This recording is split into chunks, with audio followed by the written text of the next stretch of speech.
Ladies and gentlemen, I've traveled over half our state to be here tonight.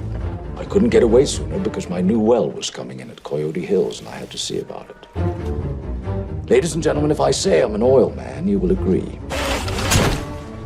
I'm a family man. I run a family business. This is my son and my partner, H.W. Plainview. You boys are a regular family business. Now, you have a great chance here. My son is a healer and a vessel for the Holy Spirit. He has a church.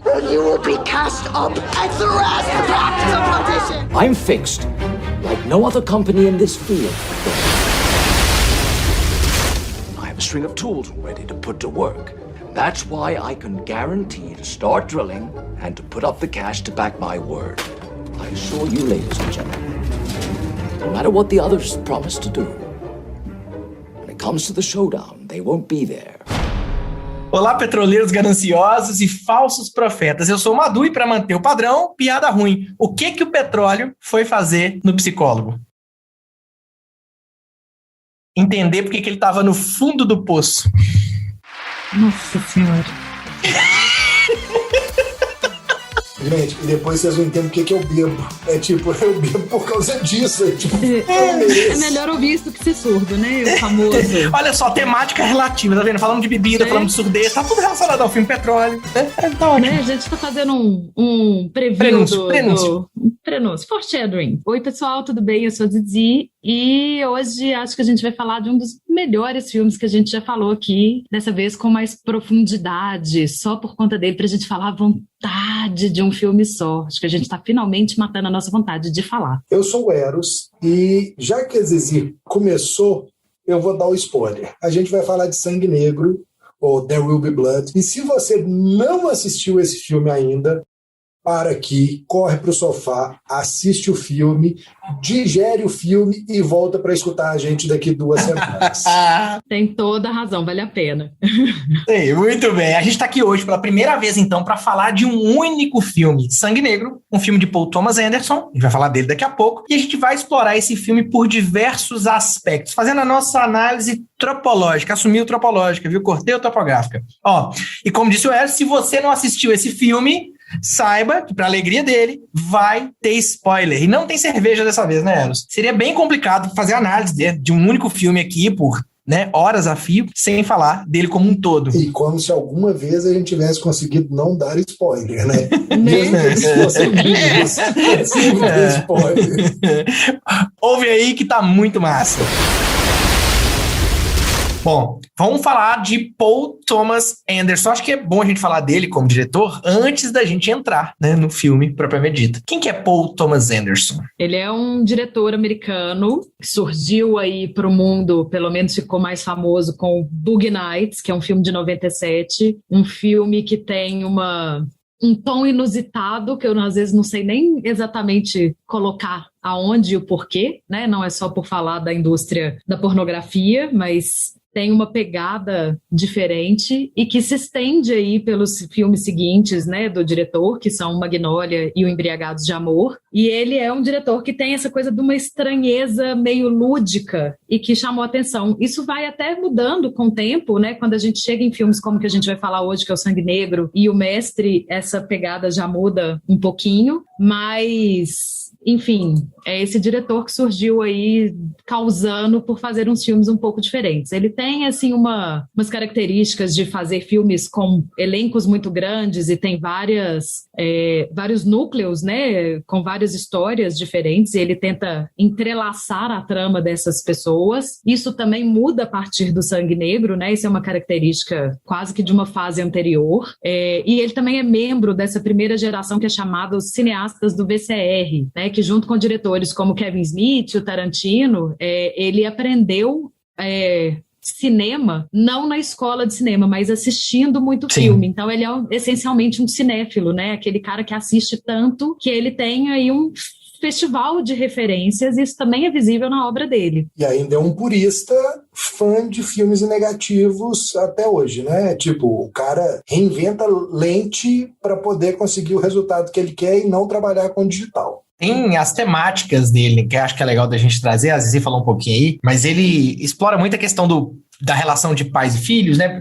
Familiar em geral, mas muito a questão do pai de pai e filho. Ele traz a questão do destino divino, na natureza do amor, papel da mídia contemporânea. Ele traz isso meio que diluído nos filmes e sempre muito simbólico, né? Ele traz esse caráter simbólico para dentro. Sim, muito simbólico, né? Inclusive, eu acho que isso que a gente falou de uma certa estranheza vem muito dessa simbologia que, né? Assim, a gente é um diretor que põe sapos caindo, uma chuva de sapos nos filmes, né? A gente não vê coisas desse tipo o tempo inteiro e ele não deixa de perder a densidade do que ele está falando, porque tem sapo caindo, né? De alguma maneira que ele é crível dentro daquele universo do filme. Vale falar, assim, também questões aí de linguagem, né? Ele é um diretor com um gosto muito grande por tomadas muito longas, né? E são coisas que a gente encontra nos filmes dele, uma fotografia que normalmente é muito bem cuidada, até para, né, dar conta dessas invenções dele, e um diretor que trabalha som de uma maneira muito peculiar, né? Assim, a música e o silêncio são muito presentes nos filmes dele, né? Não só a música, mas o som em si, né? A gente não confundir a trilha sonora com a sonografia mesmo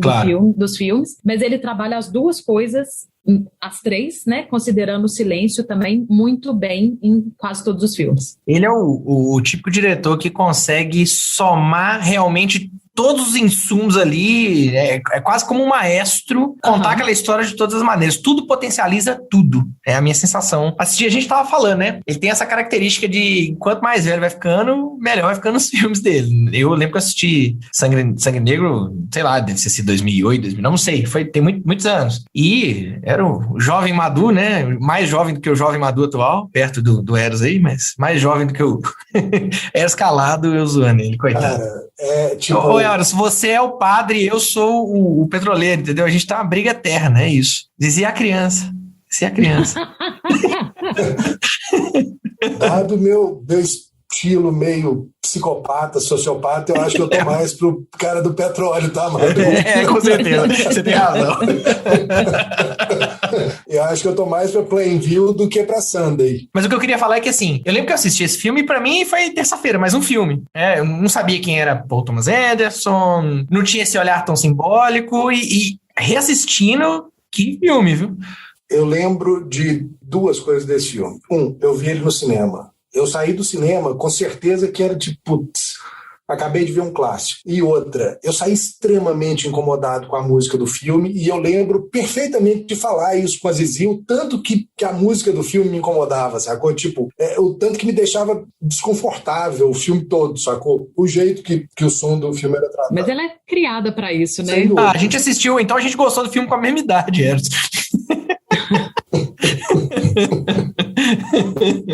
Eu assisti, né, não tão jovem, com o contexto de que era o Paul Thomas Anderson, mas tomei um susto muito grande, né? Porque é isso que eu tava falando. Eu fui com a expectativa de assistir Chuva de Sapo e me deparei com uma coisa completamente diferente, mas sem deixar de ser Paul Thomas Anderson, né? Então é muito impressionante. Eu também saí com essa mesma sensação do Ed, de tipo, porra, esse é daqueles filmes que entram pra história, que é isso, assim, a gente fala muito isso de um filme acima da média. Eu acho que esse tá, assim, no creme de la creme de la creme de la creme do cinema. Né? A minha grande frustração é, tipo, ele ter perdido o Oscar pro No Country for Old Men, que, apesar de eu amar o filme e achar ele, assim, fantástico, velho, eu fico em dúvida quem tinha que levar, entendeu? Tem uma citação que é muito legal em BoJack Horseman, Zizi, que é sempre assim, né? BoJack, sempre que eles estão no passado, eles falam, né? Estamos em 99, estamos em 90, eles reforçam isso, é incrível. E tem uma que eles estão em 2007, a Princesa Caroline recebe 3 roteiros em mão.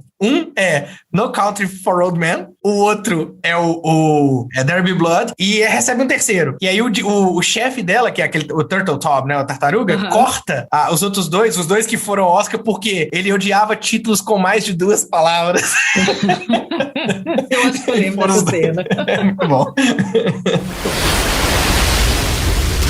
Vamos pro filme? Falar, então, do Sangue Negro, There Will Be Blood, 2007, né? Como falamos aqui do Paul Thomas Anderson, também não só na direção, mas no roteiro, que é um filme aí inspirado num livro. A gente vai pegar ali a virada do século XIX para o século XX.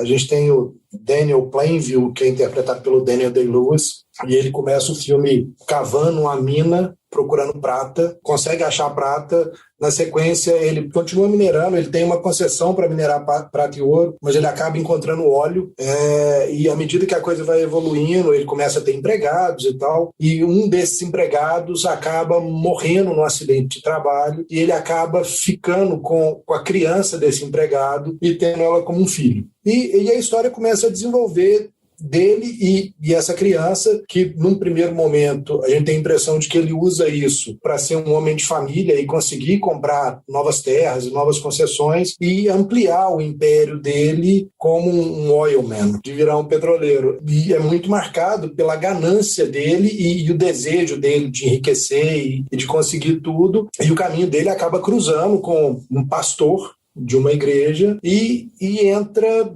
no embate, né? Eles são antagonistas ali, né? É um antagonista, sem dúvidas. E a história começa a desenvolver em cima do embate dessas duas figuras, desses dois personagens, dentro de uma cidade na beirada da Califórnia, e tudo que um e outro é capaz de fazer para alcançar o que quer, o que deseja. E a gente vai descobrir que tem um monte de coisa que vai muito além dessa briga de fé, né? Fé e finança, vamos chamar assim, né? Tem uma briga... Tem capitalismo, né? Mas eu digo assim, tem muito mais camadas do que isso. Tem a camada mais clara do capitalismo, né? Fé versus óleo. Mas porque a pegada do livro é exatamente uma crítica ao capitalismo, entendeu? A história do livro é uma crítica de uma família petroleira corrupta e o capitalismo em si. E eu acho que aqui no filme anda muito em paralelo a coisa da religião e a coisa do capitalismo. E até onde existe uma diferença entre o que aqueles dois filhos da puta estão fazendo. Uma história dessas que são simbólicas de um todo, né? Assim, a gente está vendo ali a história da cultura americana, a história do capitalismo como a gente conhece hoje e da religião como a gente conhece hoje também, né? Dessa coisa mais de estar preocupada com o poder, né? Do que com qualquer outra coisa dos dois lados, né? Sim. Assim, são duas...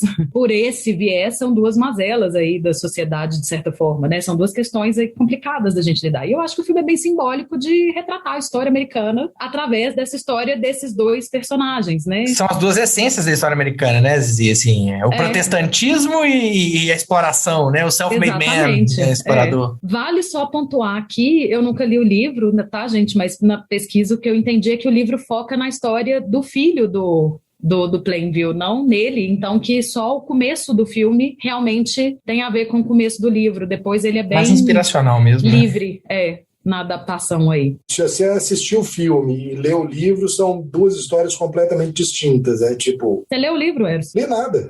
Eu não lê nem a pauta, Zizi. Só pesquisei a respeito. Você falou com tanta propriedade. Só pesquisei a respeito. Tem um outro fator que é interessante pontuar também, que pode ser uma coincidência ou não, mas esse filme é lançado em 2007, a gente está falando aqui do governo de George W. Bush. Um dos, né? Tem todo um contexto de invasão atrás de petróleo. Então... Nunca saberemos oficialmente se está por trás. Na verdade, o governo Bush nunca invadiu lugar nenhum por causa do petróleo. Invadiu por causa de arma nuclear. Claro! Essa história de petróleo é coisa que a mídia a mídia esquerdista está plantando na gente. Entendeu? Isso é teoria da conspiração, não existe isso. Só queria caçar doninhas. Mas isso é para a gente ver como é uma história, né? De um livro de 27, a história começa antes, mas vai até o mesmo ano, né, de 27, que em 2007, né, são quantos anos aí, povo da matemática, faz essa conta?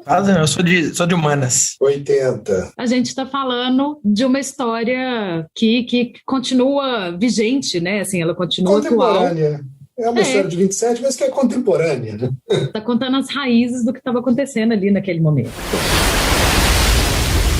A proposta aqui é a gente, né, começar a falar um pouquinho também, um pouquinho não, né? Na verdade, eu vou falar bastante, afinal é um filme só, falar dos tropes que tem presentes e, obviamente, falar do filme como um todo. E aqui a gente traz um pouquinho dessa estrutura, primeiro falar, né, tudo vai se misturar no fim das contas, mas trazer primeiro um pouco dos tropes que estão relacionados à narrativa como um todo, né? Depois, na sequência, a gente falar desses três principais personagens, né? O pai, esse filho adotivo e o Espírito Santo também, né? Que é o outro, o padre, e no final, falar dos tropes mais relacionados aí à produção de fotografia, som, execução prática da coisa mesmo. Vamos começar falando então de narrativa. De cara, o que me chama atenção é o presunto versus presunto. Presunto pra gente é uma palavra esquisita, né? Porque a gente associa presunto a defunto, mas no universo tropes, um presunto é a figura que tem o calhamaço de roteiro, é a pessoa que tem o papel pesado ali de falas, né? E normalmente atuações que trazem aí a coisa da eloquência, né? Muitos discursos e tudo mais. E é um filme que a gente tem 2 personagens com essa pegada, né? O personagem do Daniel Day-Lewis, que é o Daniel Plainview, e o Eli Sunday, que é o pastor, né? E os 2 são cheios de discursos, de passagens mais eufóricas, né? E é um embate, assim, delicioso de assistir. Porque se tem uma briga aí de presunto versus presunto, boa de ver é essa, gente. Porque são 2 senhores atores desovando essa eloquência de maneira genial. Na verdade, vem de large ham, que é pernilzão, tá? E tem a ver com algumas passagens. O large ham, ele vem tem uma passagem de Star Trek. Tudo bem, nós estamos falando aqui de um universo, né, que é totalmente surreal perto do planeta Terra. E aí eles fazem uma ação de graça, quase como índios espaciais, né? E trazem um pernilzão. E é tudo muito exagerado. Então, tem muita ligação com essa celebração exagerada, é o exagero. Então, quando fala large ham, né, nesse sentido, tá evidenciando o exagero, quase o teatral ali. Que é um pouco do que eu entendo aqui, quando fala que é large ham versus, né, ham versus ham, tem a ver com os 2 personagens que são, eles quase que destoam do resto, né, eles são 2 filósofos brigando, né? Não tem um pouco disso. Tem um pouco da comédia ácida, né, que o filme definitivamente não é uma comédia, mas ele é repleto de momento cômico, é sombrio, mas cômico, é de humor um tanto quanto ácido, né. Tem situações ali tão insanas, né, e as atuações conseguem trazer aí detalhes, coisas que no meio daquela violência toda, né, densidade que é o filme, você consegue ter cenas realmente muito divertidas. Mas vocês riram? Sim. Cara, quando eu vi o filme, acho que a maturidade pra gente assistir o filme muda um pouco, sacou? Eu acho que quando eu vi a primeira vez, a última cena do filme de eu sou impostor e Deus é uma superstição, eu ria alto no cinema, sacou? Eu achei aquilo fantástico. Hoje em dia nem tanto. Tanto que já foi minha cena favorita por muito tempo e não é mais, entendeu? Mas sim, ainda tem uma risadinha de canto de boca em alguns pontos. Não, a cena do batismo, pra mim, tem momentos de gargalhada, de rir pra fora, né? Assim, o primeiro tapa, por exemplo, tipo, caramba, ele é cara de pau demais, esse moleque, de enfrentar esse cara que todas as vezes que ele embate, né, que todas as vezes que o Eli vai pra cima do Daniel, ele se ferra, mas ele não continua perdendo a oportunidade, né? Ele não ia perder aquele momento de dar um tapa. Made de mocó, né? E a própria cara do Daniel Day-Lewis, assim, ele tem um momento que ele tá muito, assim, a atuação dele nessa cena, pra mim, é muito brilhante, porque você vê toda a resignação dele, a frustração de ter que estar ali, se submetendo a um batismo que ele não acredita, né? Porque obrigaram ele a estar lá para ele conseguir a terra que ele quer, que ele precisa. E ele, por ganância, vai. E ele tá puto, e você vê ele muito puto, mas existe um momento de uma virada que ele também saca, tipo, ele ri, ele entra no jogo, ele fala assim, já que eu tô aqui, eu vou fazer parte do teatro. Ele olha dá uma olhadinha pro lado. Ele ri daquela merda, sacou? Tipo assim, puta que pariu, velho. Ele tá rindo de alegria, sacou? Tipo, a terra é minha. Eu vou chegar com o olho na porra do oceano, sacou? Tipo, é meu. Tudo que eu tive que fazer foi tomar 3 tapas e não vou pagar os $5.000 pra esse filho da puta, sacou? E aí eu ri junto, assim, na hora que eu vejo que ele embarca nisso, a cara dele, tipo, ainda tô trollando o outro que tá achando que tá me trollando e tá achando que eu tô puto. Nem tô puto com isso mais. Tô aqui de boa. É interessante isso, porque o filme acaba se posicionando, na minha visão, no fim das contas, né? Porque você tem, uma visão religião versus capitalismo, né? Petróleo versus religião. não tô falando aqui que é divino, é religioso, né, como instituição. Sim. E, no fim das contas, quem vence é o capitalismo, porque um tava sendo irônico, o outro não, né? No fim das contas, a gente sabe que... Mas não é essa a história do mundo? Money rules, my friend. Money rules. A ideia de que são duas coisas que te oferecem, de certa forma, uma salvação, mas que uma, em teoria, do bem, a outra, em teoria, predatória. Eu acho que o filme debocha com a ideia... Ele é irônico em relação... Né? Ele é irônico, assim, com a ideia de que, tipo, a religião vai ser só do bem, né? A gente não tá entrando, como você disse aqui, no lugar de debater se é só ruim, né? Não é isso, mas que tem as suas questões e que o filme critica elas. Coloca ela como uma coisa humana, né, inclusive. E ele te deixa claro, tipo, olha, no final das contas, nesse embate, a gente sabe, a gente tá aqui, né? 80 anos depois do livro, sabendo que quem ganhou essa briga daí foi o capitalismo. O que eu tô querendo dizer é que isso aí é o trope do Esopo, né? Ele podia ser um tema central, onde não se chega a uma conclusão, né? Ele varia para um lado e para o outro, e no fim das contas não tem conclusão, que as duas coisas são farinha do mesmo saco, mas não. Ele se posiciona como o Esopo. No fim das contas, quem vence é o capitalismo. É nesse sentido, o tropo que eu tô querendo trazer. Mas aí tem a ironia também, né? Que apesar disso, né? Que é o tropo da ironia. Apesar de toda a riqueza que o Daniel ganha, ele né, mostra ali desde ele é o self-made man, nós vamos falar disso mais pra frente, mas do cara que começa sozinho quebrando a perna dentro da mina, o cara que mora numa mansão que tem pista de boliche, né? No fim das contas. E ele tá ali na sarjeta, né? No final das contas, tá na sarjeta, assim, na sarjeta da pista de boliche dele, né? É uma ironia. É brincadeira agora. Mas tá ali sozinho, tá ali bêbado, tá ali isolado, né? O cara realizou o sonho de vida e vocês estão cornetando o cara. Eu não entendo, velho. É tipo, tudo que o cara queria era isso. Se o cara quiser ser rico e dormir na porra da sarjeta, ele pode dormir na sarjeta dele, sacou? O fato da gente conseguir o que a gente quer não quer dizer que a gente tá bem também, né? O cara tá na sarjeta e tem um mordomo, né? E o Eli na cola dele. E a gente falou dessa coisa do humor, né? Apesar de não ser definitivamente, como o Eros, né, deixou claro que não é um filme de humor. E isso traz pra gente essa coisa dessa sensação de dissonância de clima, que é um tropo também, né? Que você passa do riso pro incômodo, pra tristeza, pra aquele, né, o mal-estar da violência, tudo muito rápido, às vezes na mesma cena, né? O filme traz muito isso, assim, de variar o clima, às vezes muito rápido, né? Isso, inclusive, potencializa, porque quando você tem uma cena de humor perto de uma cena de terror, né? Perto de uma cena de drama, por contraponto, né? Você sai de um -10 para um +10, não é você sair do zero ali, né? Você tem um contraponto muito grande, e isso gera... por isso que eu acho que eu não consegui rir. Eu acho que em determinados momentos eu não sabia se eu deveria rir ou não. Eu não lembrava do filme. Sabe quando você olha e fala assim, eu devia estar rindo disso ou eu devia estar triste? Eu fico extremamente confuso com a sensação. Mas a cena final, por exemplo, e aí alerta para quem ainda não viu um filme, vão vindo spoilers a seguir.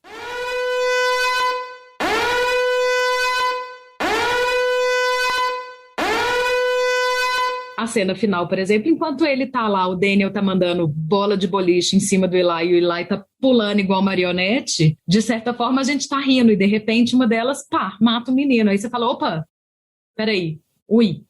É um taco, né? Ele usa o pino. É tipo, a cena toda, né? O jeito que o Daniel Day-Lewis anda, tipo, meio mancando, meio dançando, parecendo um sapateado dentro da pista, assim, é muito hilário o jeito que ele anda e atravessa para mostrar que o canudo do milkshake dele vai tomar o milkshake do outro lado da sala, sacou? I drink your milkshake. Vamos falar dos nomes? Aqui tem toda a questão simbólica que a gente fala do Paul Thomas Anderson. Começa pelo nome, né? O Daniel Plainview, ele tá trazendo a sensação que ele vai construindo é que ele é o diabo explícito, né? Diabo à vista, Plainview, né? E assim... ele tem uma visão muito simples, que ele não precisa de Deus, ele tem que eliminar o obstáculo e ganhar mais dinheiro e ponto final. E essa visão capitalista, pragmática, racional, que a gente vê até desumana em alguns momentos, dá para associar ele com o diabo, né? O Plainview aqui trazendo essa amplitude, né? Essa questão de estar à vista, o diabo à vista. Tem uma cena que é a primeira cena do Sunday pregando dentro da igreja, o primeiro exorcismo que ele faz dentro da igreja e a forma como isso trabalha, ele tá tirando o diabo de dentro da igreja e a câmera vai trabalhando de forma e vai afastando aos poucos até ele jogar o diabo para fora da igreja. Na hora que ele joga o diabo para fora da igreja, a cena corta e tem um close no Daniel Day-Lewis, sacou? O diabo tá do lado de fora da igreja e o diabo é ele. Só chorando.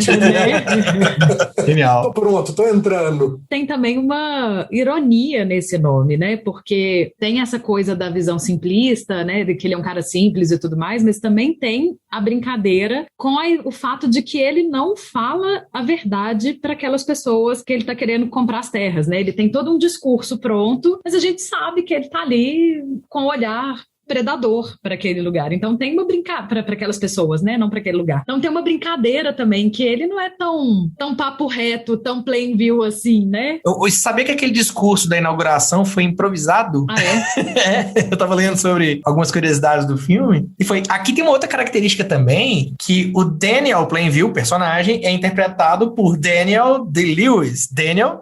E por outro lado, Paul Sunday é feito por Paul Dano. Então tem a brincadeira com o ator, né? Mas Eli é um nome bíblico, não é? É porque o Paul Dano interpreta duas pessoas, né? Aí tem uma outra curiosidade que eu ia comentar, que é que o Paul Thomas Anderson tende a escrever os personagens já pensando no ator. Então tem uma brincadeira aí de já se homenagear os dois atores. E, a princípio, o Paul Dano não iria fazer o Eli. Isso. Ele ia fazer só o Paul Sunday. E o ator que fez, né, chegou a gravar uma parte do filme fazendo o Eli, acabou desistindo de estar no filme, alegando, tem até fofoquinha, né, porque a versão do Paul Thomas Anderson e dele é que ele, tipo, não se encaixou no papel, não encontrou o personagem, não estava dando liga, mas as fofoquinhas falam que ele não dava conta de trabalhar com o Daniel Day-Lewis, que tem uma coisa do método, que é um massacre, massacre no sentido assim, é uma avalanche de atuação. E aí acabou indo pro Paul Dano. E falando em Paul Dano, velho,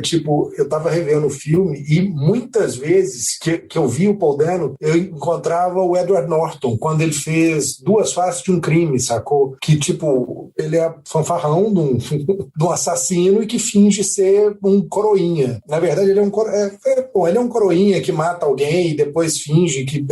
whatever.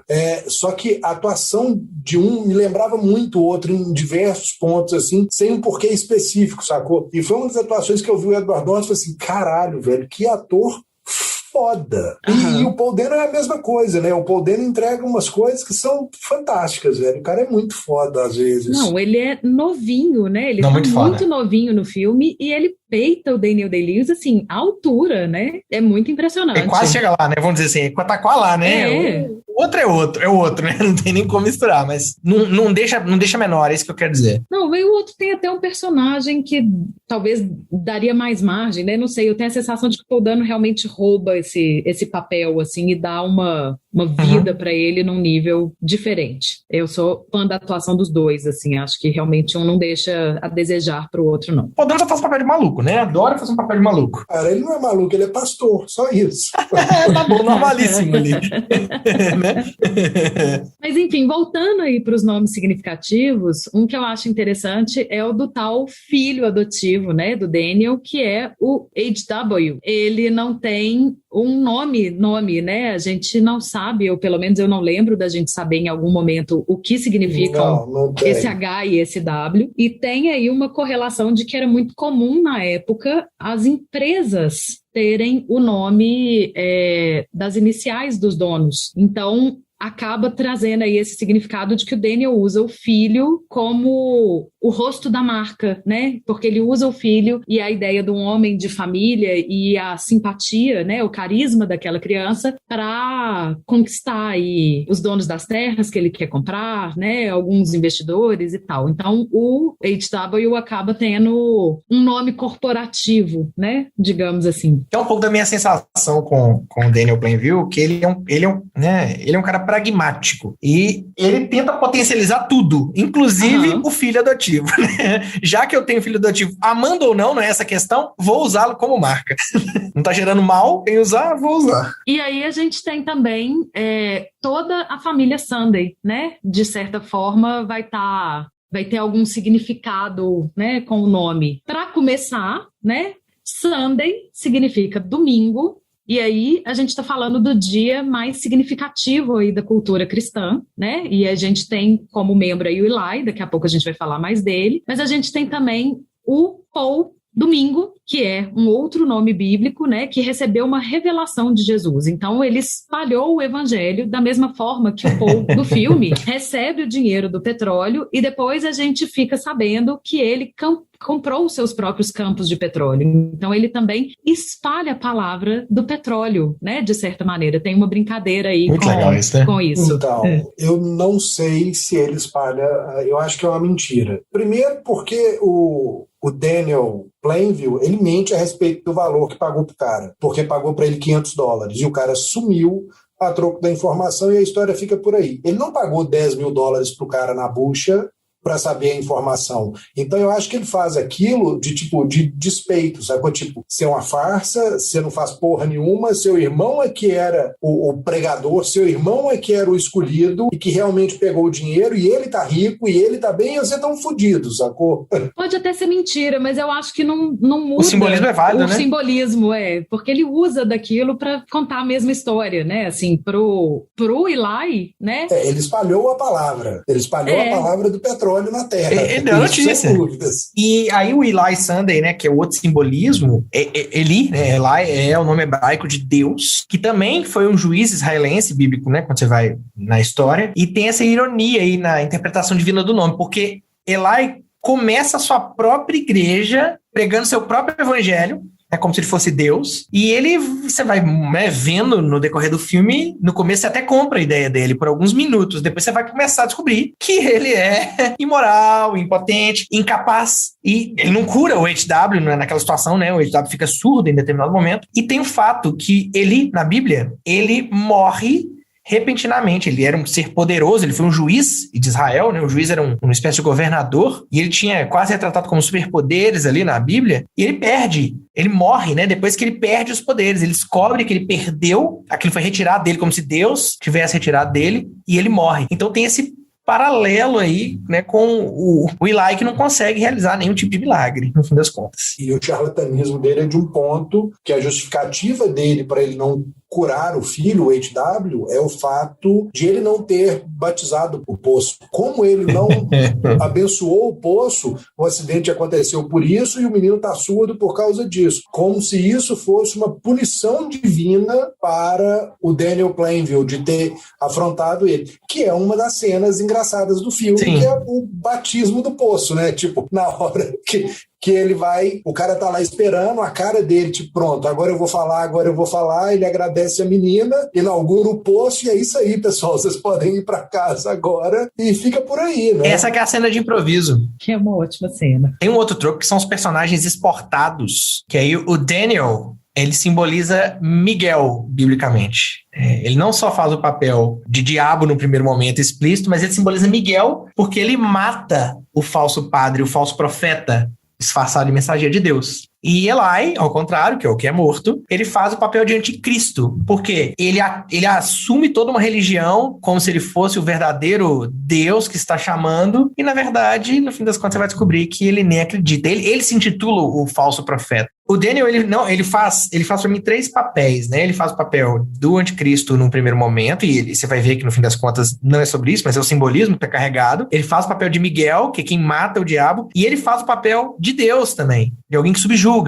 Né? Miguel está a trabalho divino, está a trabalho de Deus. Ele se põe como Deus daquela terra, ele não aceita o outro, para ele é só ele, é só o dele que basta. E ele tem esse filho, inclusive, que o filho, né, no final das contas, abandona a Deus, né? O filho que vai para um outro lugar, que ele é simbolizado de Jesus Cristo, que de alguma maneira morre para o pai, e morre, né? Então, o HW ele é colocado como Jesus nesse simbolismo. Inclusive um filho que nasceu de um outro homem, né? Teoria igual Jesus é filho de José e de Deus ao mesmo tempo. E dentro de uma cesta.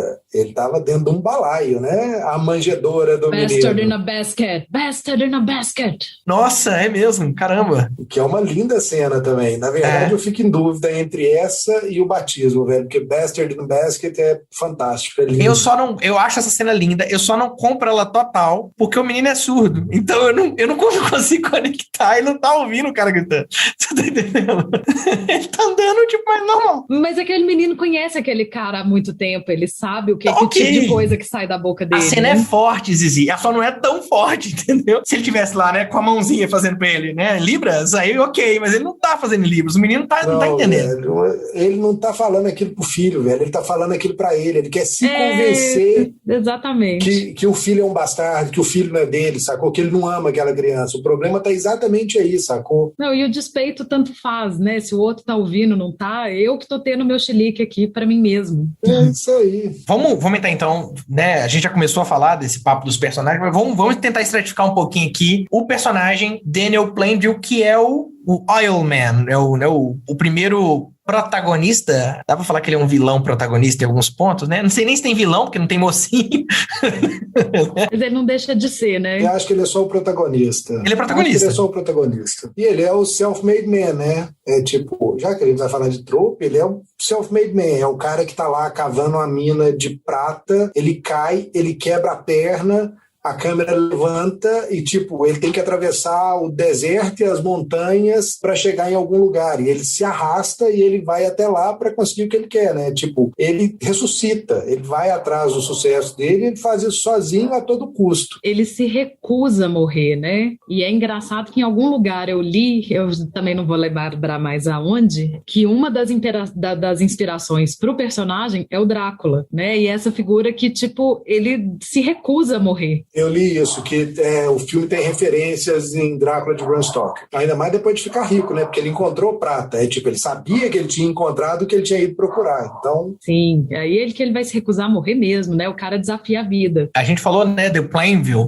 Tem um tropo chamado diabo à vista, né? Aquele diabo que tá explícito. Ele é o diabo a Plainview, né? Diabo à vista mesmo. Então isso também já comentou dele. E ele é colocado como falso vilão afável. Enquanto ele tem alguns momentos genuínos de humanidade, eu nem sei se ele tem, até que ponto ele tá, a gente não consegue, a hora a gente acha que tem, a hora a gente acha que ele tá emulando. Eu acho que ele tem. Na hora que ele tem, na hora que ele defende a filha, a irmã do Eli, porque a filha apanhava do pai. Ok. E ele ameaça o pai, ali tem uma coisa humana. Ok. É tipo... Ele não dá ponto sem nó, né? Porque eu acho que sim, ele tá defendendo a menina naquela hora, mas ele também tá mostrando e se afirmando enquanto a pessoa de poder naquela dinâmica, né? Tem uma humilhação do outro ali que é interessante ele é um pra ele naquele né? momento também. Não que eu acho que ele não tenha um lado de defesa dessa filha de alguma maneira, né? Dessa menina de alguma maneira, mas eu vejo Na mais... verdade, eu acho que a defesa não é da filha, velho. A defesa é do filho. Ele tá defendendo o filho. É tipo, é o filho dele que fala também. Isso, que a menina é atacada. É tipo, é o amor dele pelo filho que quer que o filho não veja isso, entendeu? Não sinta isso. Ele tá defendendo o filho dele. Também, eu acho que ele tá defendendo o filho, eu acho que ele tá, de certa forma, defendendo a menina, mas é aquilo que a gente já falou dele. Ele é o cara que não perde oportunidades. Ele é um enxadrista, então, ele né? também aproveita aquele momento pra se mostrar o poderoso dono da situação.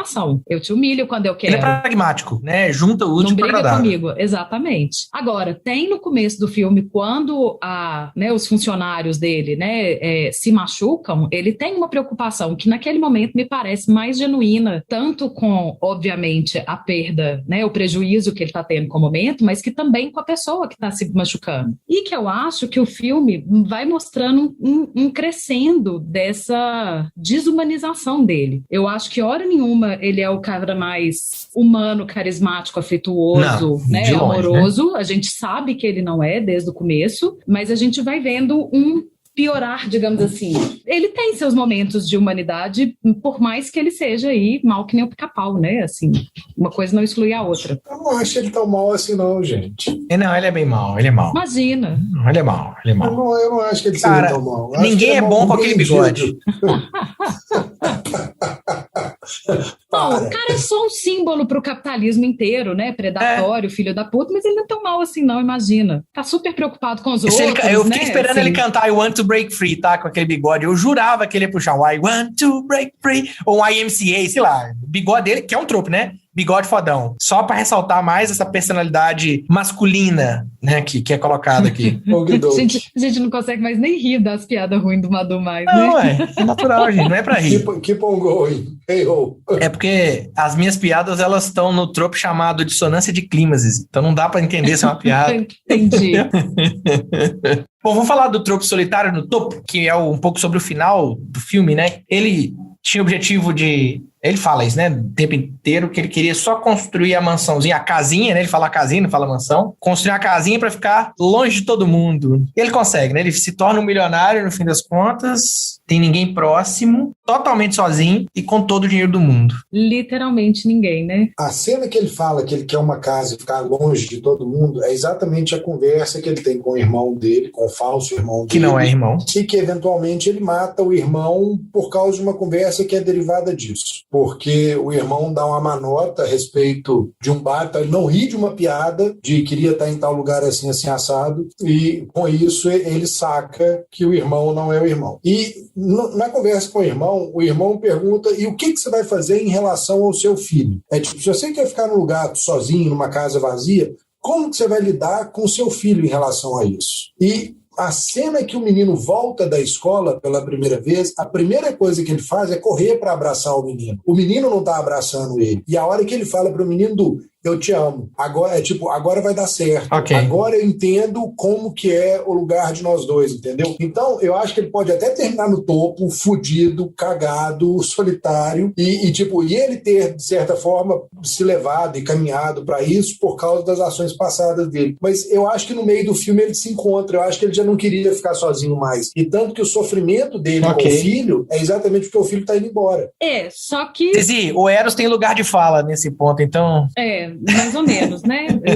Porque a relação dele com o próprio filho é muito diferente. Não, mas Eros capitalista, pai, é assim, dá pra...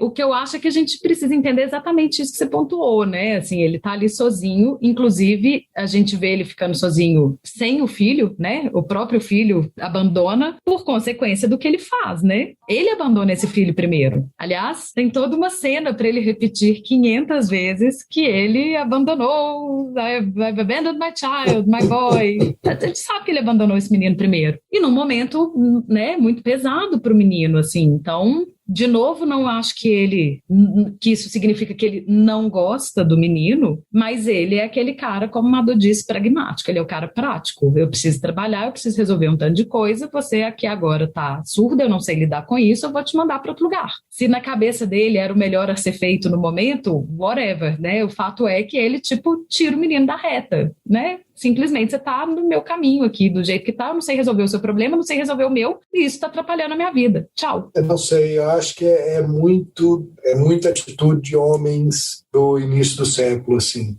Ele poderia ter feito a história de chamar o professor para dar aula para o menino, igual talvez, eventualmente a gente vê que acontece. A relação que eu faço dele, nesse caso, é exatamente a relação do meu avô com meu pai, sacou? É tipo, meu pai um dia me falou que meu avô nunca abraçou meu pai. E nunca abraçou os filhos, e nunca foi uma pessoa carinhosa com os filhos. E já a relação dele com os netos era completamente diferente, entendeu? E meu avô era uma pessoa muito centrada em ganhar dinheiro, em construir fortuna e etc, entendeu? Então, eu identifico um pouco disso. Olha o lugar de fala aparecendo. Eu entendo que tem uma coisa até da criação e da época, né? Os homens antigamente realmente não se tinha muita nem liberdade para demonstrar afeto, né?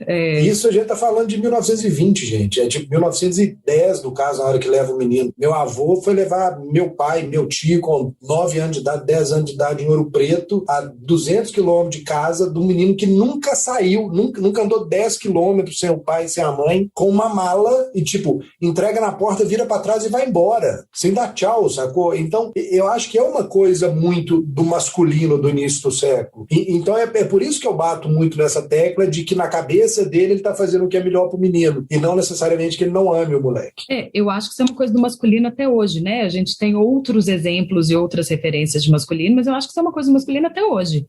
O que eu acho é que no caso desse um personagem, a gente vê requintes para além dessa dificuldade, né, e de demonstrar afeto. Até porque a gente está falando de uma pessoa que em alguns momentos demonstra afeto, né? Ele faz carinho no menino, ele ri do menino brincando com bigode. A gente percebe o afeto. Eu só, tenho a leitura de que apesar de existir esse afeto, a partir do momento que o menino é mais complicado do que não ser, né? Porque no primeiro momento ele é meu parceiro, ele é a cara da minha empresa, agora que não dá mais para ele ser, ele tá aqui complicado, eu não sei lidar com isso, eu tiro ele da minha frente. Tem uma outra coisa também que pode compor essa personalidade, que é como ele enxerga o mundo. Ele é um self-made man, ele acredita que o homem se faz. Então, para ele tirar ou mandar o menino ficar com o menino, talvez não afete tanto para o menino. O menino vai se fazer, né? Como ele enxerga, tá? Olhando pelos olhos dele. O menino vai se fazer, ele se fez, porque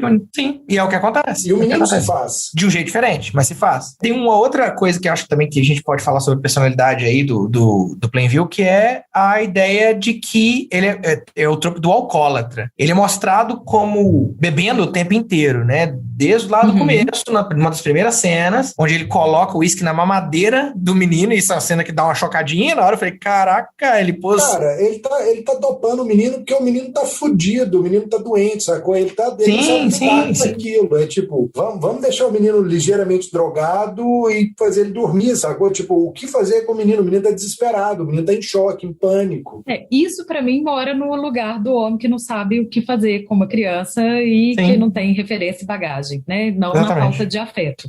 Sim, claro. Muito pelo contrário, isso pode ser afeto, né, pra ele. Sim. Tinha uma tia dos meus primos que dava Polaramine pros meninos no fim do dia, sacou? Porque os meninos estavam meio agitados e era melhor fazer dormir. Então, tipo, dava uma colherzinha de Polaramine pra cada um, todo mundo dormia cedo. Vamos falar do Eli Sunday, segundo personagem, que é o personagem do Paul Dano, que é o antagonista. Eu não vou falar que eles dois são vilões nesse sentido, né? São dois caras que não estão preocupados com o bem do outro, de alguma maneira, acho que dá pra definir vilão assim, né? Tá cada um preocupado com o teu. E eles têm forças contrárias, um querendo ganhar em cima do outro. O Plainview quer ganhar em cima da cidade do Paul Dano, que ele chega lá pra explorar, e do Eli, né, que é o Paul Dano, e o Eli não quer deixar esse cara ganhar em cima dele sem ele ganhar de volta. Então começa o conflito ali. E aí tem um tropo que eu gosto muito do nome, que é o Ministro Sinistro. Eu adoro esse nome. Gente, isso um carioca falando deve ser lindo. Mas o Eli, ele é colocado como ministro sinistro. Ele é obcecado pela igreja e provavelmente tem tanta fome de poder quanto o Daniel Plainview. Ele não tem nada de religioso no sentido espiritual da coisa. Tem religioso no sentido de ganância, ser implacável. Ele apela para expulsão de demônio, ele apela para milagre que nunca ocorre, né, para gritaria, que é o Big Hand, né, o pernilzão que a gente falou. Então tem esse lado, né? Você vê claramente na interpretação dele que é teatral, desde o começo. Mas é engraçado que eu acho que assim como o Daniel, a gente vê um crescendo nele também de ambição, assim, né? E de querer poder e tal. Porque no primeiro momento eu quase compro que ele realmente quer ter uma paróquia, né? E ficar lá e exercer ali a religião dele e tudo mais. A gente vai entendendo o Eli como esse ministro sinistro com o filme. Ele vai se tornando cada vez mais, com o desenrolar do filme, né? E ele vai se tornando cada vez mais sinistro, né? Mais poderoso, mais ganancioso, mais filha da puta. E a gente tem a cena final, onde ele chega com um crucifixo de prata do tamanho de um rapper pendurado no pescoço. E ele chega todo engomado, né? Cabelinho cortado, partido no meio, com gelzinho ao contrário, daquela simplicidade que ele tinha de alguma maneira na cidade. E ali tem uma coisa muito interessante, que é uma teoria que eu li também, que tem uma teoria que diz que o Daniel literalmente comeu o Paul Dano, comeu o Eli ali, no sentido comer, ingerir, ingestão. Ele fala com ele que, né, em determinada passagem, que ele comeria, ele fala assim, eu disse que eu iria comer você, mas estava falando no sentido metafórico da coisa, e nunca mostra o que aconteceu com o corpo, né, do Eli. Agora, a la Hannibal, um ser... aqui nós estamos falando de sociopata e não de um psicopata, mas lá o cara da dominância, né, na postura do Hannibal, o ingerir o outro tem muito mais a ver com a dominância de eu te superei, você é minha presa, né, eu sou o caçador e você é a caça, que pra mim faz um pouco essa relação aqui, tá? Ele matou e tá tranquilo, e é isso mesmo, é predador e predado. É sua teoria. Mas eu achei interessante. Cara, ele chama o mordomo e fala que acabou, sacou? É tipo, tá resolvido, eu já acabei. Eu acho que, inclusive, a fala final, né, do tipo, I'm done, tipo, tão simbólica para várias coisas, para tipo isso, eu falei com você que eu ia te comer, agora eu te comi. Sim. Simbolicamente, né? Não sexualmente, tá, gente? Simbolicamente. E tem o tipo, agora fudeu, agora acabou, né? Agora acabou a vida, agora acabou o que tem para fazer, agora acabou as pessoas da minha vida, agora acabou tudo. Nós não estamos falando de um cara que é extremamente prático, não é isso que a gente está falando o tempo todo, que ele é objetivo e direto e etc. O que ele começa a cena fazendo? Ele está com um prato de carne, comendo a carne. É tipo, quando o mordomo chega, eu acabei, eu já jantei, a comida terminou, leva a comida embora, sacou? Sim, mas a gente está falando da comida que ele estava comendo na cena, a gente está falando da comida que ele comeu o filme inteiro, que é o Eli, e a gente está falando desse simbolismo do tipo, agora acabou o filme, e a gente está falando que agora acabou todos os vínculos humanos que esse cara tinha, acabam ali. É o último que ele ainda tem é o Eli. E você não acha legal que a musiquinha do crédito é tipo upbeat, é uma música feliz em relação ao restante do filme? Fantástico, é fantástico. E nem combina com o filme, né? Assim, o som não é o som da época, né? Caralho, que porra é essa? Cara, por isso pra mim aquilo ali, ele é tão pragmático que ele falou assim, virou carne mesmo, é minha refeição. Eu li assim, depois que é lógico que essa leitura não veio na hora, né? Veio posterior. Agora tem o outro trope que é colocado pro Eli, que é o ambiguamente gay. Ele faz, né? Ele tem um trejeito, mas ele elogia a beleza física do Neto Band e ele fala, como ele era lindo, né? Tipo, totalmente fora de contexto. Ele tá falando uma coisa e faz um parênteses para citar que ele é lindo. E depois, ele na sequência, naquela rodada do Plainview tá invertendo o jogo, onde ele tá admitindo ali que ele é um falso profeta, e ele der conta, não, na verdade não tem nada, né? Não tem terra, não vou te dar terra nenhuma, só que ele já admitiu que ele é um falso profeta, ele começa a chorar. E a gente pode imaginar que ele está chorando porque perdeu dinheiro, mas ele também fala que ele pecou de maneiras que ele nunca pensou que existissem, que era impossível para ele pecar. Então dá para fazer essa associação também com homossexualidade, né? Do ponto de vista religioso, como pecado. Eu confesso que trouxe o trope aqui para nossa pauta, mas eu também não vejo muito isso no personagem. Mas eu achei interessante trazer a visão, né, para a gente conversar e debater. Existem possibilidades aí de ser? Existe, mas eu não sinto isso no filme hora nenhuma, e se for, eu também não sinto isso definir o personagem, sabe? Assim, não, também acho que não. Não é uma dor dele, não é o que motiva ele, né? Se for, tá só. Mas eu tive essa leitura na hora, tá, Zizi? Eu não tive durante o filme, mas nessa cena, nesse comentário, eu tive. Na hora que ele falou e comentou isso, eu tive essa leitura. Que eu vi o tropo, eu falei, opa, então não foi só eu. Dá vontade de rever o filme só pra ver se tem alguma indicação de homossexualidade. Sinceramente, não, e nem nessa cena eu acho que tenha. Eu acho que ele se afastou de Deus porque ele bebe, ele se afastou de Deus porque abandonou do flock dele. Inclusive, assim, a gente está falando de uma pessoa que foi ganhando muito mais dinheiro do que imaginou que ganharia em algum momento da vida, muito mais poder e influência e, né, sabe-se lá o que ele pode ter feito, de fato, de... mil situações, né? Assassinato a canibalismo, a gente não sabe.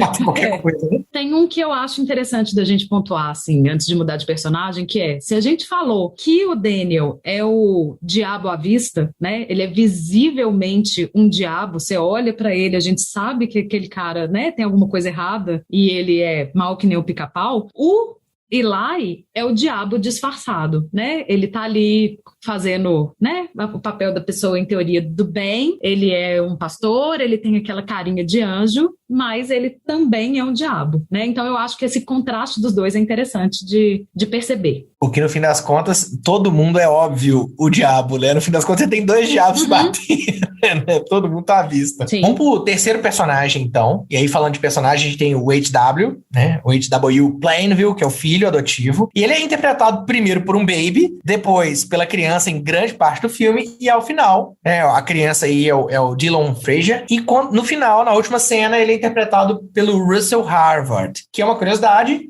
O H.W. Plainview, ele fica surdo quando é criança, e o Russell Harvard, ele é realmente surdo. Ele interpreta personagens surdos, né, que é o personagem mais velho. Eu acho curioso que os tropes, não todos, né, mas tem aí de maneira geral que os tropes deles são muito relacionados a Mary, né, que é a menina que a gente comentou, que o Daniel salva lá do pai, né, abusivo, e que depois se casa com o H.W., né, e a história dos dois tem uma semelhança nesse sentido, né, porque o H.W. também tem os seus abusos, sofre os seus abusos, ele não apanha, ele, né, não tem nenhum abuso sexual, não é nada nesse tipo, mas ele tem ali um pai que não é exatamente santinho, né, então ele também se encontra, né, ele tem uma identificação dos dois, eles seriam tipo os anjinhos da história, né, os dois puros, digamos assim, da história. E isso me chamou a atenção, que são as duas figuras de pais abusivos, que é um trope relacionado aí ao H.W., e depois a gente vai falar que eles são os únicos que têm, de certa forma, um final feliz na história, né? Eles vão lá viver a própria vida, sai daquela loucura toda, e depois a gente não sabe o que aconteceu, a gente só romanceia que, de certa forma, eles foram viver a vida deles.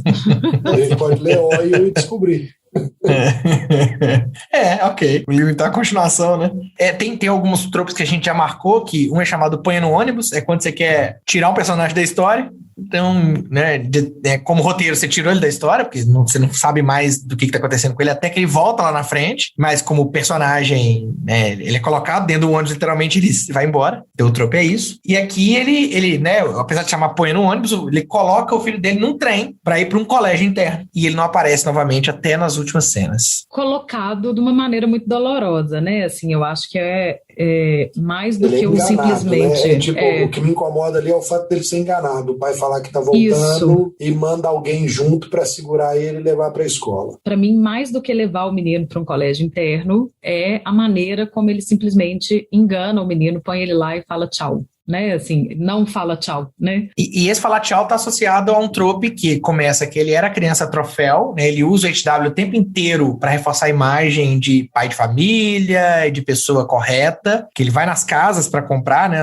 Ele usa o menino como imagem, ele chama inclusive de partner, né? De parceiro também, então, como se diz assim, meu filho, meu parceiro, e aí acontece a tal da explosão, né, de gás, onde o menino estava ali em cima olhando, e tem um trope que é subvertido, que é o chamado tambores de ouvido de aço, né, o tímpano de aço, que geralmente você tem tem muita cena de explosão, tem cena de guerra, e ninguém fica surdo nos filmes. Nesse aqui ele é subvertido, né, ou pelo menos ele é evitado, ele não acontece. Quando acontece a explosão ali, muito menor do que muita explosão em Rambo, né, que a gente vê, ele fica surdo, né, ele bate a cabeça e a gente não sabe se ele ficou surdo por causa do tímpano, a gente não sabe se ele ficou surdo porque bateu a cabeça e teve algum tipo de trauma, mas ele fica surdo. É um fato que ele fica surdo ali. E ele vai permanecer surdo pelo resto do filme. E acho, sim, que é uma das cenas mais bonitas do filme, essa sequência, assim, sacou? Ela é bem impactante, né? É o menino ficando surdo, é o jeito que o pai tem a preocupação de salvar o menino e, tipo, ele pega o menino, ele leva, o menino não tá bem, só que ele, tipo, tem a coisa da ganância de que ele tem que apagar aquele fogo, ele tem que resolver o problema do óleo, e o jeito que a fotografia é trabalhada ali, e o jeito que aquele incêndio... De preto, né, cara? Ele todo sujo de óleo. E o jeito que o incêndio é completamente oposto a todo o filme, né? Tipo, aquele incêndio, aquele vermelho, tipo, ele é muito marcante aquela cena, assim. Ela é muito bonita. Inclusive, a trilha sonora é oposta do resto do filme, trabalhada. Né? Exato, e o jeito que a trilha some na hora que o menino não escuta, para te mostrar que o menino não está escutando e para te colocar no lugar do menino de estar mudo, né, de não conseguir falar nada que o Daniel Day-Lewis fala com ele nas primeiras cenas e tal. Isso é muito foda a cena. Eu acabei de fazer uma relação aqui também, olha que interessante. Se a gente observar as idades, ele como Jesus, né, o menino fazendo o papel de Jesus aqui, as idades que Jesus são retratadas é nascimento, 12 anos e 33, aproximadamente as 13 idades que ele é mostrado. O bebê, depois ele ali com 10, 12 anos, né? Não vou falar que ele tem 12 anos, que é quando ele começa, mas criança. E depois lá, na hora que ele renega o pai, né? Que ele morre pro pai, mais ou menos no caso dos 30 anos. Interessante, não tinha feito essa relação, não acaba. Também não. Tem um último trope, então, que é eu não tenho filho. A gente falou um pouquinho disso, mas é perto do confronto final, quando ele tá ali, né, aí com os 33 anos, já é o terceiro ator interpretando, e ele chega pro pai e fala que não quer nada daquilo e que ele quer abrir seus próprios poços de extração de petróleo. E aí ele fala, não, você tá entendendo o que você tá falando? Você vai virar meu concorrente. E é nesse ponto ali que dá-se a ruptura e tem essa saída do filho, e ele gritando atrás, né? Eu, apesar do filho ser surdo, como eu brinquei lá atrás, ele tá gritando, né? Você não é meu filho, você não é meu filho, você não é meu filho, tá gritando pra ele mesmo. E é a hora que ele revela pro menino que ele não é filho de sangue. Eu te Sim, criei, sim. mas você é filho de uma outra pessoa qualquer. E o filho fala, né? Nessa cena é muito forte que o filho fala. Ele fala, graças a Deus eu não tenho nada de você. Ele fala, você não tem nada de mim. Aí ele fala, graças a Deus eu não tenho nada de você. Algo do tipo. E é curioso que quando ele fala isso, ele invoca justo tá entre aspas, tá, gente? Mas o inimigo do pai, né? O inimigo religião do pai. Aham. Interessante. Muito mais simbólico, a gente vai achando simbologias. É isso, né, gente? É um filme de camadas e camadas e camadas. Vamos puxar os tropes finais relacionados à fotografia e som? A primeira coisa que me chama atenção é o que a gente já falou aqui, acho que a primeira vez que a gente falou foi no episódio do Villeneuve, que é o scenery porn, né? A gente tem aí uma verdadeira pornografia mesmo desses cenários maravilhosos. A pornografia visual, né? Dessa paisagem, né? E como aquele ambiente árido, seco, né? Tem tão a ver com a história que está sendo contada. E não é à toa que o filme acaba ganhando o Oscar de fotografia. Né, bem trabalhadíssima no filme. Tem várias cenas de contraponto, onde você tem aquela cena que eles estão indo caçar doninhas, né? Sei lá, que eles estão caçando algum tipo de codorna. Sei lá que eles estão caçando. Codorna. Que mostra eles vindo no meio, assim, a cena é gigantesca, né? O deserto e eles pequenos ali, até arrumadinhos, né? E tem várias cenas que eu observo disso, assim, de personagens muito pequenos na tela com contraponto de cenário, e tem outras cenas que o tempo inteiro é close, né? Na cara, close, gigantesco. E aí o cara tem que sustentar demais, né? O ator, ele tem que sustentar muito ali. E só tem ator foda, então isso não é problema. Pelo contrário. E tem a pegada do abuso de câmera, né? Que a Zizi começou falando do óleo cair na câmera. E tem também o balde, né? Isso é fantástico. É tipo, na hora que ele chuta o balde de gelo, e o balde de gelo acerta exatamente a câmera. E tipo, enche a parada toda, suja. É muito foda aquilo. Tem mais efeito, tem até vinheta, né, ao redor também. É um efeito de lente, então assim... Na verdade, não é nem um efeito, velho. É tipo, o Paul Thomas Anderson, ele tem um problema quanto a usar filtros. Ele não gosta de usar filtros nas lentes. Então, os caras tiveram que, tipo, reinventar as lentes e tirar película protetora de lente para aumentar a granulação, para aumentar reflexo e coisa que muitas vezes seria negativo para o filme. Ele faz isso de propósito, para transmitir a coisa que ele quer. Mas eu digo assim, ele usar a vinheta, quando eu tô querendo dizer aqui, é que ele reforça que tem uma câmera, entendeu? Não é o olhar de alguém, é o olhar de uma câmera. Isso é muito legal. As duas vezes que atinge a câmera, né, o petróleo, o balde e a vinheta, são recursos de mostrar, olha, tem uma lente, tá sob a vista de uma lente. É nesse sentido. Por mais que não seja real ali nesse caso. Mas eu acho que a coisa das coisas que respingam na lente, elas me dão mais a sensação de que tá tudo tão saindo do controle, tá explosivo a ponto TV, de... Né? Do que lembrar a gente que tem uma lente, né? Assim, claro que acaba tendo esse efeito. Mas lembra, Mas eu acho que é mais essa coisa da tensão criada num nível de que as coisas explodem a ponto a tensão de respingar, que quebra a quarta parede mesmo, né? Assim, nesse sentido. Tá quebrando tanto que tá quebrando até o que não era pra ter quebrado, né? E tem o Deixa a Câmera Rodando, que a gente falou acho que a primeira vez que a gente falou dele foi no Western. Quando a gente falou do Leone, que ele simplesmente dá play e deixa a câmera rolando pra ver. E a primeira cena, você tem 10 minutos ali, né? Dele na mina, mais ou menos 10 minutos, não tem uma fala, né? A câmera tá rodando. A primeira fala do filme acontece a 15 minutos de filme. Isso é fantástico. Não, e tem isso, né? A gente comentou que é muito do estilo do Paul Thomas Anderson de ter esses planos muito longos, né? A câmera tá ali e as coisas estão acontecendo por horas a fio. E nós temos o compositor popstar, que a Zizi adora, que é o Johnny Greenwood, que é guitarrista do Radiohead. Adoro. E o rapaz é um multi-instrumentista, o cara toca 2.000 instrumentos e foi quem fez a trilha sonora do filme. Ou a ausência de trilha sonora do filme.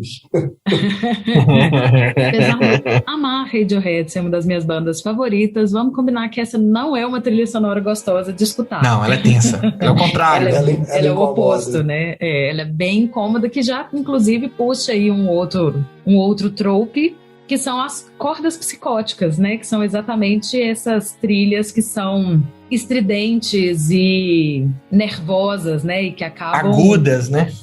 Gerando na gente um mal-estar e a sensação de que aquilo, né, deixa um clima de alguma coisa meio maligna, meio não natural, meio obscura, né? Então, é isso. Eu amo escutar trilha sonora. Eu trabalho, né, quando eu quero concentrar em alguma coisa, mas ter uma trilha de fundo, eu escuto muita trilha sonora de filme. Mas essa, apesar de ser do guitarrista de uma banda que eu amo, não dá. Essa não é só faz sentido dentro do filme, né? Realmente.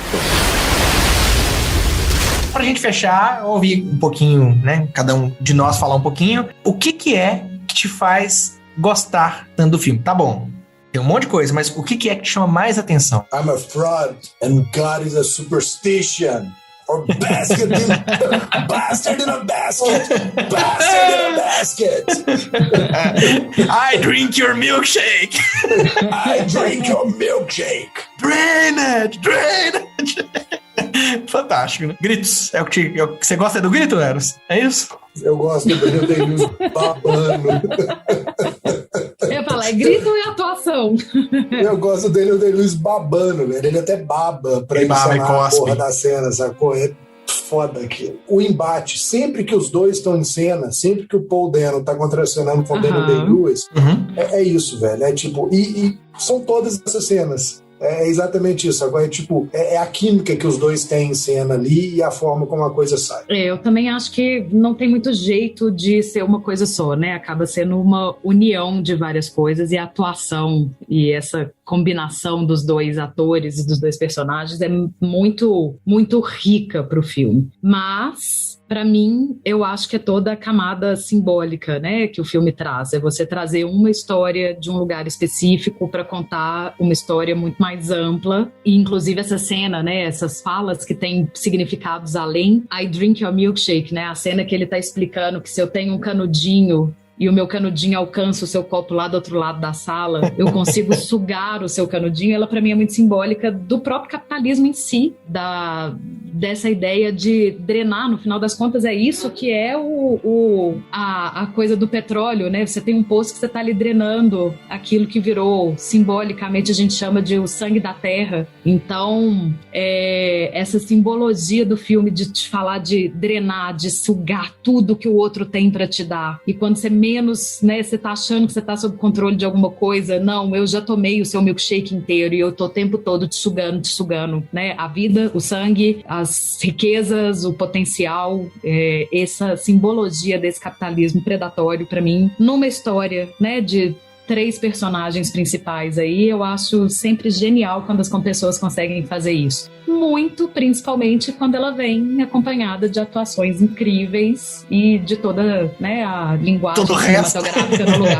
De todo esse restinho aí que a gente passou as últimas horas falando. Você puxou a questão do canudinho, do milkshake, e pra mim essa cena foi tão destoante em até outros pontos, porque pra mim foi a primeira citação à cultura pop em todo o filme. Milkshake é algo tão distante daquilo que é mostrado. É mostrado calor o tempo inteiro, é mostrado vida difícil, né? E de repente, assim, o exemplo que ele usa, um homem duro com aquele bigode daquele tamanho, é milkshake. Eu falei assim, de onde ele tirou milkshake, sabe? Eu fiquei pensando assim, e é isso, o capitalismo tem esse pop, né? Ele traz esse elemento da cultura de exploração. Pô, McDonald's, milkshake, associação pra mim é direta. Não, e uma associação de algo até muito americano, né? É uma história muito essencialmente americana. Apesar de eu associar o milkshake aos anos 50, por conta, né, dessa história do boom tanto da estética, mas também do fast food, sim, é um símbolo ali muito capitalista, muito forte, né? Capitalista, do capitalismo e daquela cultura. O capitalismo tá vindo aí, né? Vai virar milkshake. Bom, pra mim, o que mais chama... Tá muito ligado com o que você falou, assim. O filme todo é fantástico e eu adorei assistir o filme. É de 1885 e era leite, sorvete e uísque. E era bebido como uma bebida fortificante. Elas também tem informação. Aqui tem informação. E o Wikipedia. Bom, mas pra mim o que fica mais marcante no filme tem a ver com as camadas. Ele é um filme que eu assisti, achei muito bom. Depois que eu comecei a estudar o filme, eu achei ele, puta merda, que filme fantástico. E agora gravando, trazendo outras percepções, eu só com a sensação que o filme é ainda melhor. É aquele negócio que só melhora. melhora. Enquanto mais se assiste, só melhora. Sim. Então acho que o que faz isso é camada. Camada Igual a gente tem que whisky. subir, né? É igual uísque, né? Assista, beba uísque. É isso, né? Essa é a mensagem de hoje, beba uísque, né? Muito obrigado, ficamos por aqui então.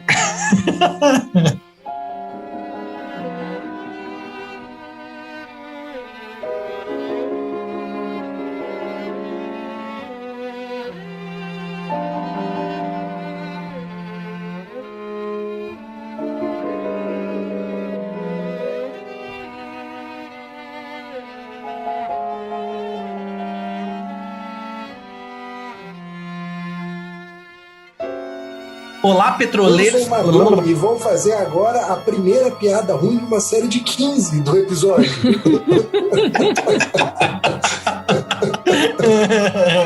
Ai.